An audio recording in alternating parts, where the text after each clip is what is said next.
Българският спортен тотализатор е държавно предприятие. То е създадено с цел набиране на средства за подпомагане на физическото възпитание и спорта. Създадено е през далечната 1957 година на 12 май и съвсем наскоро предстои да навлезе в своята 60-та годишнина. През последните няколко години Българският спортен тотализатор реализира годишно повече от 160 милиона лева постъпления от различните хазартни игри, с което осигурява един значителен ресурс за развитието на българския спорт.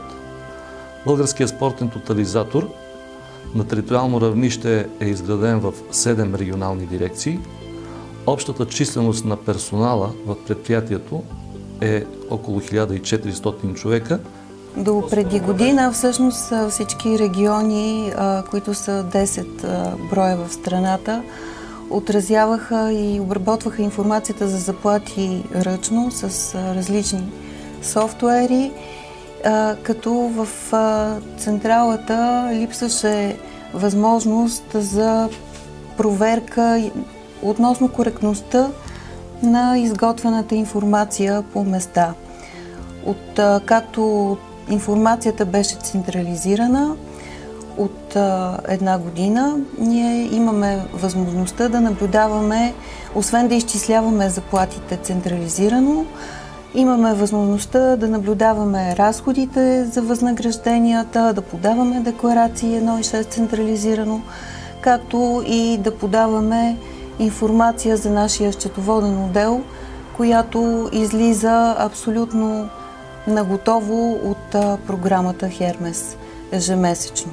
С въвеждането на Хермес постигнахме редица положителни резултати. На първо място от тях е, че създадохме единна база от данни за целия персонал на предприятието. Използваме много успешно модула на значения. На второ място успяхме да постигнем централизация на изчисляванията на трудовите възнаграждения и по този начин успяхме да преодолеем една различно тълкувана практика в предишните регионални структури, което водеше понякога и до недостатъчно ефективни разходи за труд. В системата на спортния тотализатор на графици са поне 2/3 от персонала, всички касиер-приемчици и организатори, тотализатори, както и други позиции в системата в цялата страна.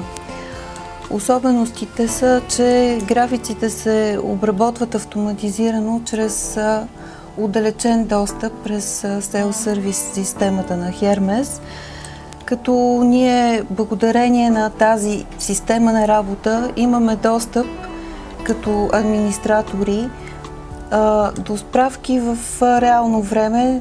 Като извод можем да финализираме, че резултатите от въвеждането на Хермес ни доведоха, освен пряко в подобряване на процесите на управление на човешките ресурси, а така също и до свиване на административните ангажименти в тази част в регионалните ни офиси. И всъщност в регионалните ни офиси към този момент основното им задължение, освен разбира се проверката и разработването на графиците, се свежда до едно администриране на съществуващите до този момент архиви в регионалните ни офиси с цел издаването на съответните служебни документи на нашите бивши или на настоящи служители.